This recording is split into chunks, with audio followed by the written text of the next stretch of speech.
evening, Excellency, ladies and gentlemen. Welcome once again to Cambodia Global Dialogue of Southeast Asia TV. For those who missed the previous show and did not get the gist of this program, this initiative tried to invite personality from all around the world or in the region or in the country, personality who have a different perspective on Cambodia. And we hope that through this exchange we could learn something from their experience, their view on Cambodia.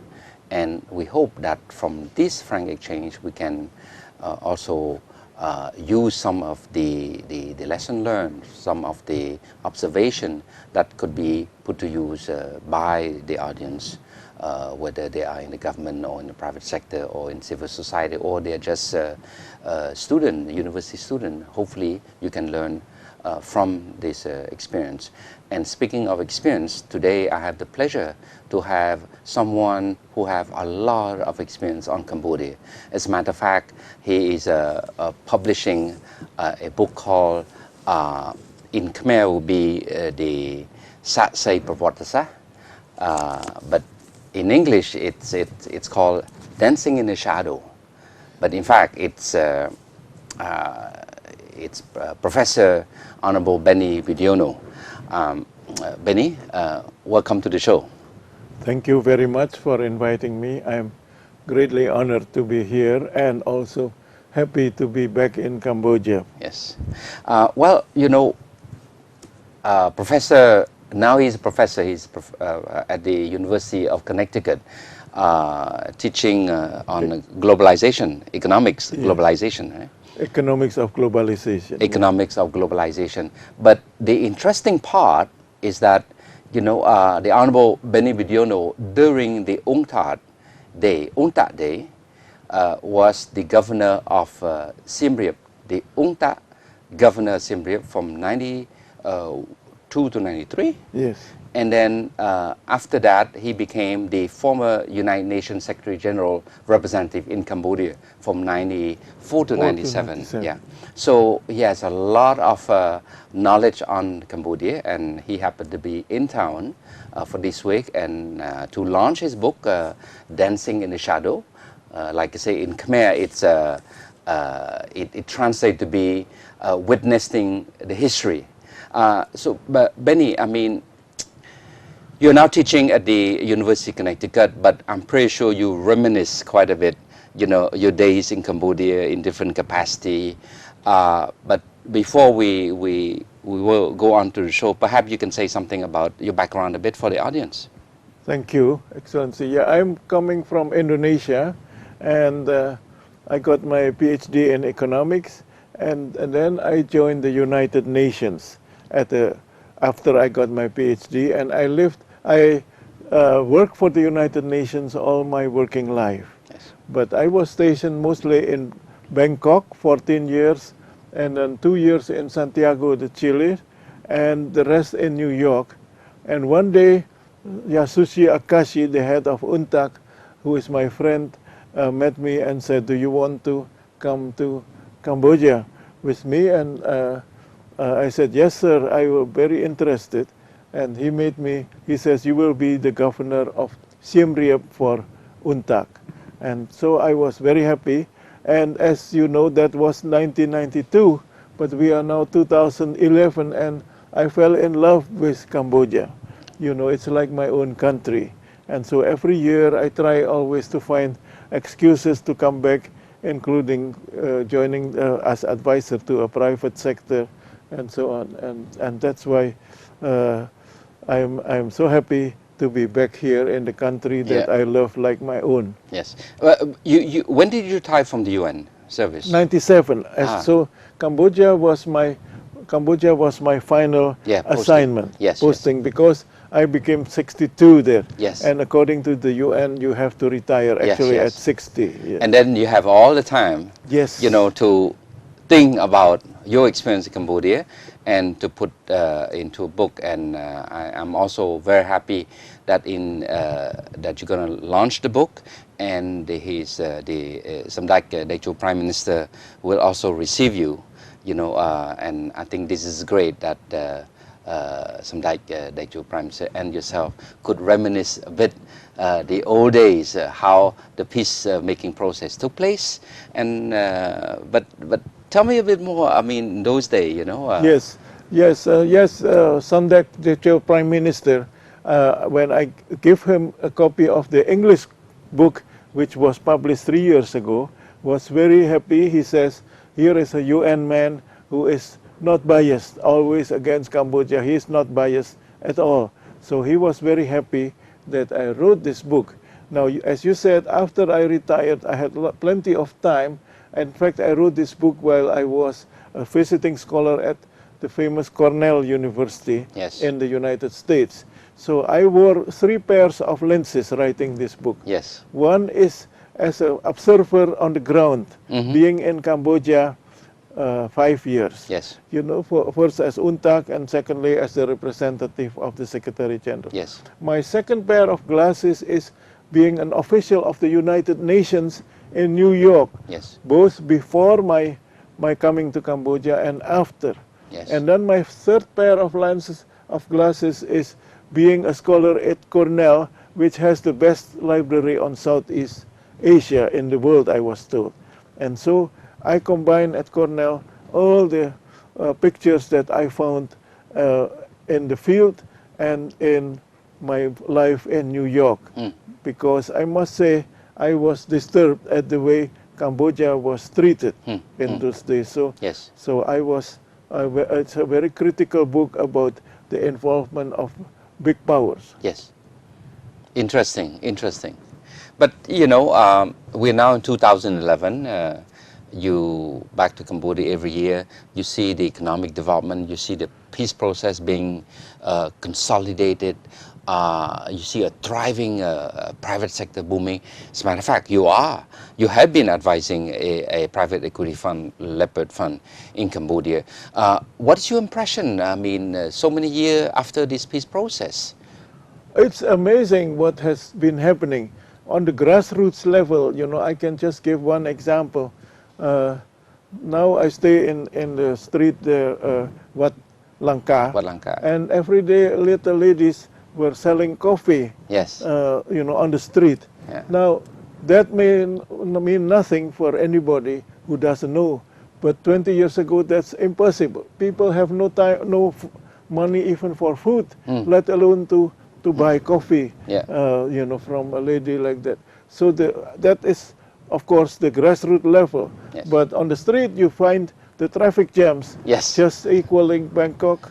So again, when I arrived as UNTAC, the only big cars are UNTAC cars, you know, white cars with UN sign. But now everyone has a car. So everywhere you see signs of progress. You know, of course, there are too many restaurants now in the Wat Langka area. Every house almost become a restaurant. So I can see the progress. And as an economist, of course, restaurants is not the only thing. The main thing is jobs. And the jobs has been created in many fields. You know, construction is booming. And in the tourism industry, I used to be the governor of Siem Reap when there was only one hotel called the Grand Hotel. And now Grand Hotel has become 5-star. But in my time, it was left over from the French period. We don't even have a refrigerator. We'll have one refrigerator, and I got it because I was the governor. And now, of course, hundreds of hotels in Siem Reap. So definitely the stability, especially after 1998, has helped very much the progress of Cambodia, and I hope this will continue. So you could say that around the world there's a lot of peace keeping process, there's a lot of peace negotiation. You know, some country have peace, but not every country have consolidated peace. You know, in a post-crisis mode. Cambodia is a clear example that we've gone through the peace process, we got peace, we consolidated. It's not an easy task, but we consolidated, and this peace process start to provide dividends now. in the form of stability, in the form of economic development, in terms of freedom. People can do things. What's your take on that? Yes, I think there were three things. You know, UNTAC came in 1992 when the Khmerus actually was already ousted on January 7, 1979. Now, of course, this was number one. But in fact, it is delayed, but the delay brought, as you said, some dividend that reconciliation has already taken place. Yes. Now, the second point is that the Pol Pot regimes of genocide is an ideological killing. Yes. Not like Rwanda, Yes. where Hutus killed Tutsis, Yes. or Sri Lanka, where Sinhalese Yes. killed Tamil. Yes. So that means that after the Khmerus period was Yes. over, there was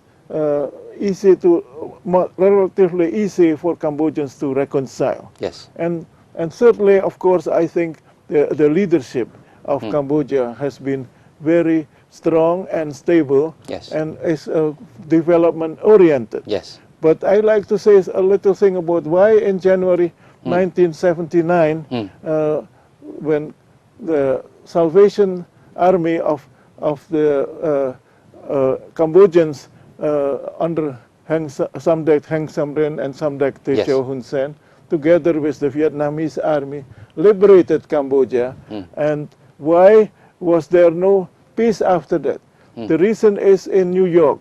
And here comes my second pair of lens, because Yes. I witnessed in New York the manipulations in the UN General Assembly to keep the Khmerus as the legitimate government of Cambodia. Yes. So here is the Khmerus who just killed 2 million people. Instead of being put on a tribunal, they were rewarded with the Cambodian seat.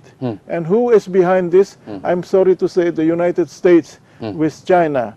But 71 member states voted with them to deny recognition to the People's Republic of Cambodia. And secondly, to continue to aid and abet the Khmerus at the border, plus also aid and abet their partners, Funcinpec and KPNLF. Yes. So I would say that, because you asked about compared with Rwanda, compared with why it was peace, because Cambodians definitely actually already are ready for peace. But this continued civil war was instigated by powers in New York. Yes. They armed the Khmerus and they armed the Funcinpec to fight the established government of the People's Republic Cambodia in Phnom Penh. Now I like to elaborate this in detail because you are a scholar, you know this, but 70% of the Cambodian people are born after the Khmerus regime. Yes. And many of them do not know this, because the Western press try to put this under the carpet. They always say, after Cambodia was invaded by Vietnam, they always use the word invade, there was civil war. But the civil war was aided from outside. Yes. So therefore the reconciliation among Cambodians was more easier to achieve. And secondly, if you compare it with Rwanda, you see the Buddhism, I think, has helped a lot. Yes. So when the Khmerus was ousted, and instead of revenge killings, like the Hutus were put in jail in Rwanda, 100,000 of them, the Cambodians have prayers in the temple to remember the death through Buddhist ceremonies. And of course the PRK did have a tribunal about against the Khmerus, and Ieng Sari and Pol Pot were condemned to death. But as I said, in New York, they were the ones who sabotaged the Khmerus tribunal by continue to recognize the Khmerus for 11 more years after they were defeated. It's unbelievable, because myself, I went through that whole period from 1975 to 1979. I was in the killing field myself. I was quite young. So, but looking, through this lens, I see indeed the Cambodian people has been very Buddhist in that sense. We forgive, we do not forget. But what I see that is so important is that we flip the page. We turn a page of history, and the fact that the Cambodian government right now is working with the UN to have the Khmer Rouge Tribunal, I think is a great act of courage. That you know, it's not easy to flip a page of history, but we hope that this Khmer Rouge trial will will bring Cambodia to a point where we will remember who did what, but also give us a certain sense of zen to say, let's move on. Let's look more to the future.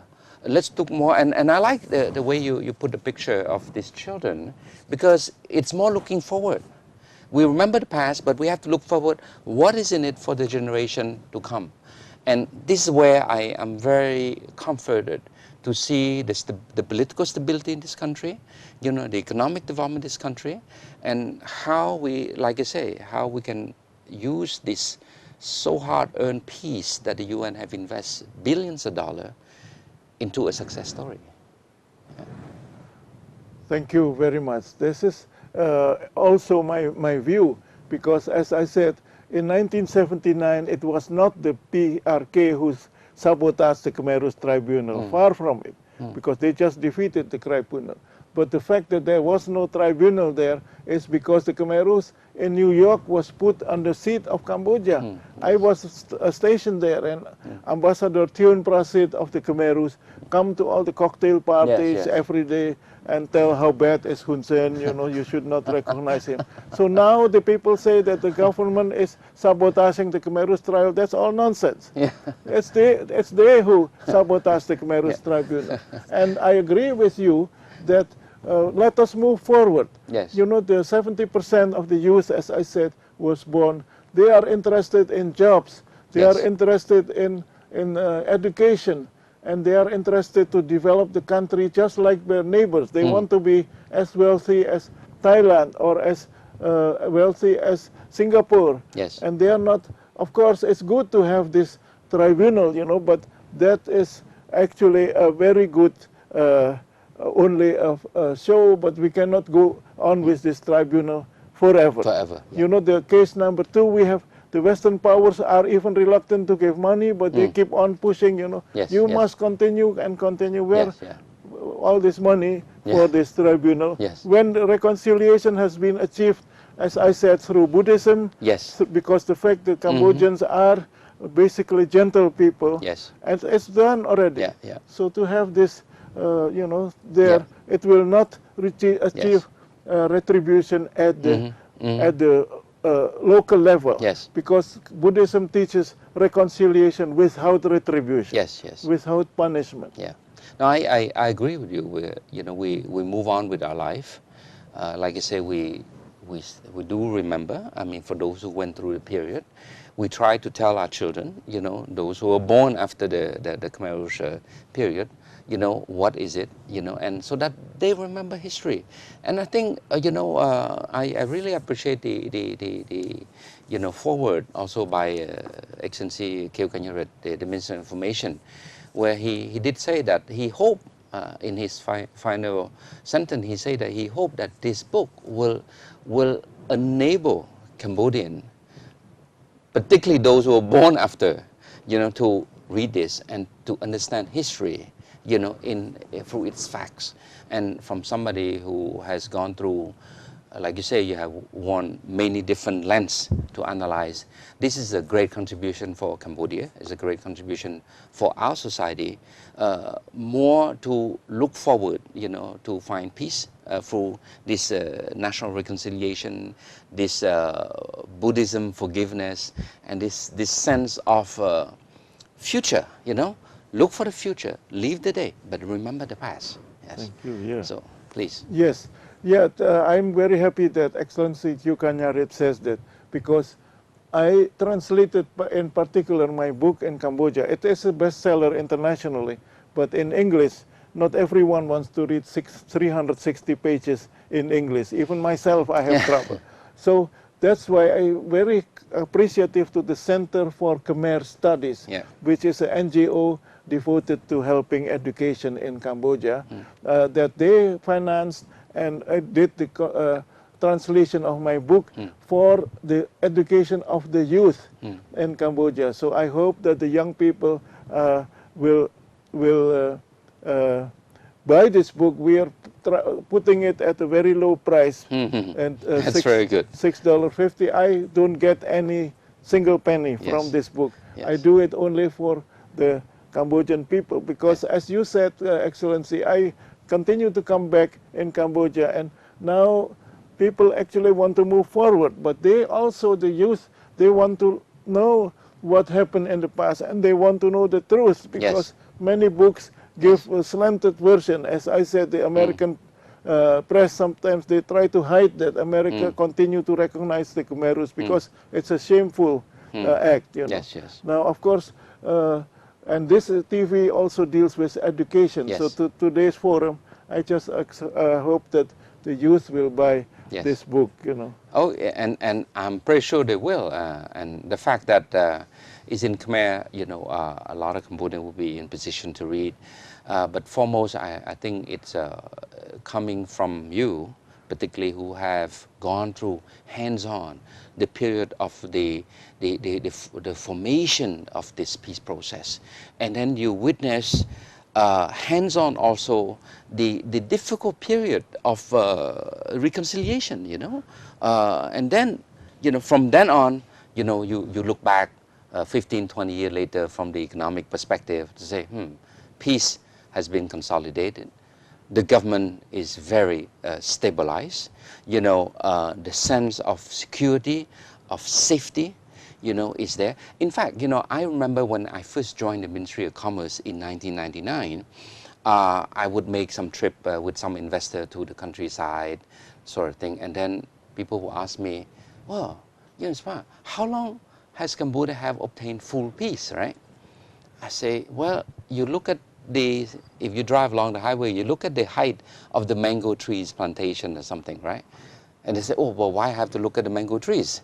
I say, because the height of the mango trees on this plantation, you know, will tell you how old the trees is, and it's how old the peace process is. Because before, during the period of insecurity, who would want to go and plant, you know, plantation of mango or whatever, right?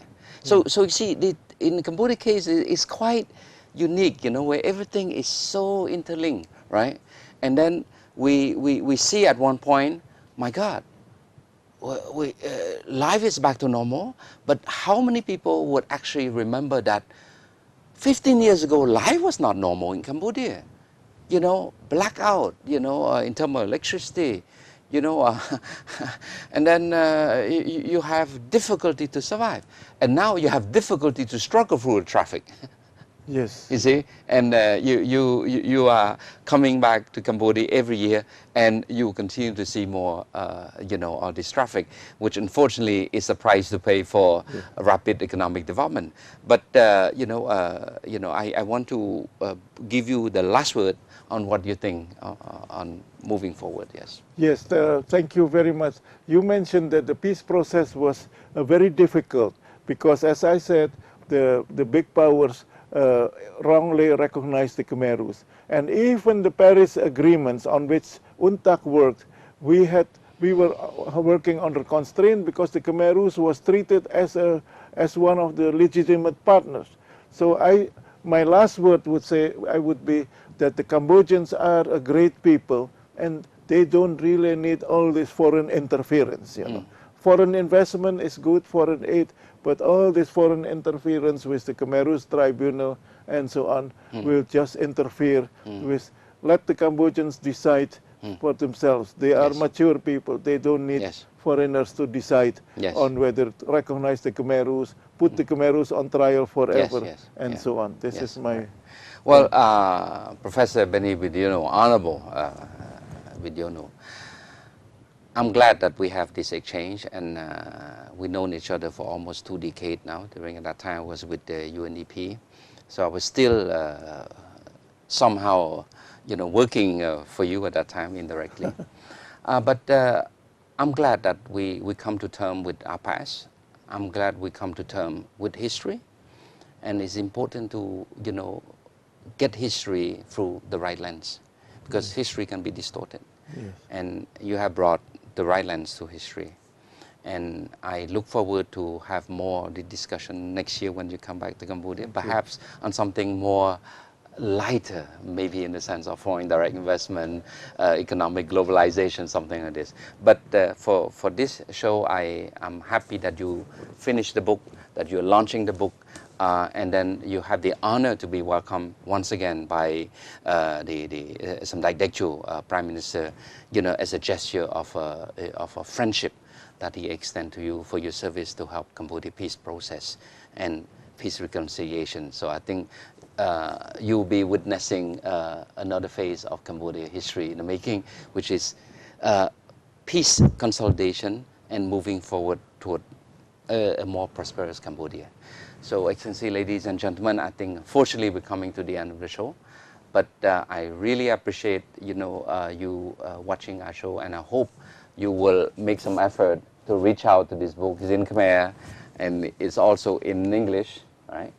And you will learn history, through the eye and the lens of a real practitioner in the Cambodian history. So good night, and I see you next week on another matter. Good night, and thank you very much, Penny.